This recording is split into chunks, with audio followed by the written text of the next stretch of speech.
Melihat perkembangan akhir-akhir ini, ada korban Afan Kurniawan almarhum, seorang pekerja ojek online. Ya Allah, di tengah kerumunan dilindas. Saya secara pribadi dan kami di MUI, di PBNU itu mengucapkan bela sungkawa dan ikut berduka sedalam-dalamnya. Mudah-mudahan amal-amalnya almarhum diterima oleh Allah Subhanahu wa taala, dosa-dosa diampuni oleh Allah Subhanahu wa taala. Ini menjadi pelajaran bagi kita dan seluruh pemimpin Indonesia. Jangan ngomong sembarangan, jangan bicara seenaknya. Jangan samakan dengan dulu ketika jadi artis, ketika dulu jadi pekerja biasa sehingga nggak ngefek apa-apa. Ketika sudah jadi pimpinan daerah, ketika sudah jadi anggota dewan, sudah jadi menteri, omongan itu dirasakan oleh masyarakat di tengah-tengah masyarakat yang kurang baik-baik saja dalam ekonominya, dalam kehidupannya. Coba bilang yang baik-baik saja, tentu akan lebih baik daripada ngomongin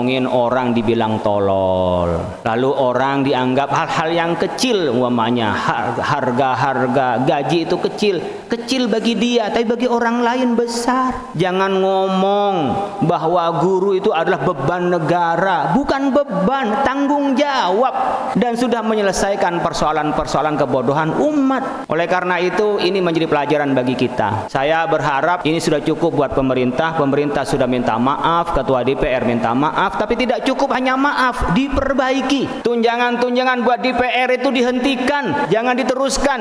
Kita melihat gajinya segunung masih tambah, ya cuman 100 juta, ya cuman 50 juta, kok cuman orang nyari 50.000 itu sampai berpanas-panas, berhujan-hujan. Biar berhenti orang yang demo, hentikan semua tunjangan-tunjangan itu. Setuju? Itu. Berikan pada guru honorer itu, jangan ngomong sembarangan. Jadi perbaiki DPR itu, jangan cuma joget-joget. Oleh karena itu ini cukup. Dan kepada saudara-saudara sekalian, cukuplah yang dilaksanakan itu. Aspirasinya sudah didengar, jangan diteruskan lagi. Saya mohon demi Indonesia yang damai. Tidak usah lagi, cukup. Semalam itu sudah jadi pelajaran bagi kita, bagi pemimpin bangsa ini. Polisi tolong lebih profesional. Orang yang belum punya kestabilan mental jangan menghadapi para pendemo. Akhirnya dia kalut, membawa mobil nggak tahu ada siapa di depan, dilindas. Saya ikut kasihan pada polisi yang nyetir pun itu tidak ada niat, pasti tidak ada niat untuk membunuh orang, tapi panik. Kerumunan massa sekian banyak, pasti panik. Dan janganlah mengamuk pada seluruh polisi. Polisi itu adalah aparat kita. Kalau kita chaos, Bapak Ibu sekalian, tidak percaya pada negara yang sah, pemerintahan yang sah, kita yang rugi. Ibu-ibu mau masak nanti tidak ada lagi orang yang ngirim barang-barang kebutuhan pokok kita. Ini semua hari ini beberapa acara digagalkan karena situasi yang tidak kondusif dan ekonomi bukan tambah membaik. Mari kita bersama-sama menahan diri. Cukup, aspirasinya sudah disampaikan, sudah memberikan pelajaran. Ini menjadi muhasabah bagi kita semua.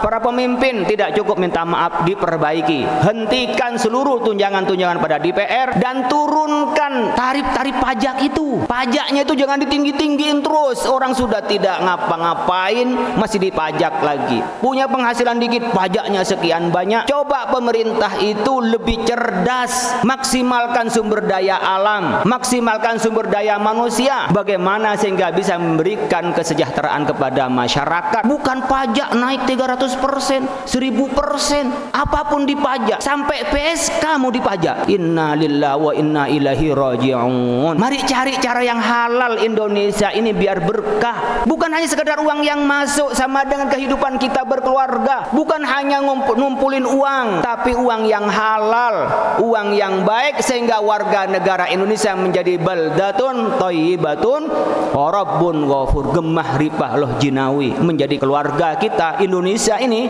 keluarga Indonesia yang sejahtera dan bahagia dalam lindungan Allah Subhanahu wa ta'ala. taala. Negara hutangnya banyak, senangnya ngutang, kemudian majakin rakyatnya setinggi-tingginya pajak. Ekonomi itu dalam konteks begitu tidak sehat. Kita yang sehat adalah bagaimana bisa eksplorasi. Nyatanya sekarang banyak juga pengangguran. Anak-anak kita cari pekerjaan sulit, yang bekerja pun juga di PHK. Apalagi yang kerja di media sekarang, besar-besaran di PHK. Dan saya tidak tahu apakah angka kenaikan tentang ekonomi, saya tidak begitu percaya. Karena nyatanya di masyarakat banyak yang kesulitan. Oleh karena itu Bapak Ibu sekalian, kita berdoa kepada Allah. Karena tidak cukup kita hanya berpikir secara kemanusiaan. Manusia ini terbatas pikirannya, secerdas-cerdas manusia terbatas. Maka kita minta tolong kepada Allah dengan cara zikir ini. Kemudian hati kita juga disentuh dengan apa? Bacaan-bacaan itu.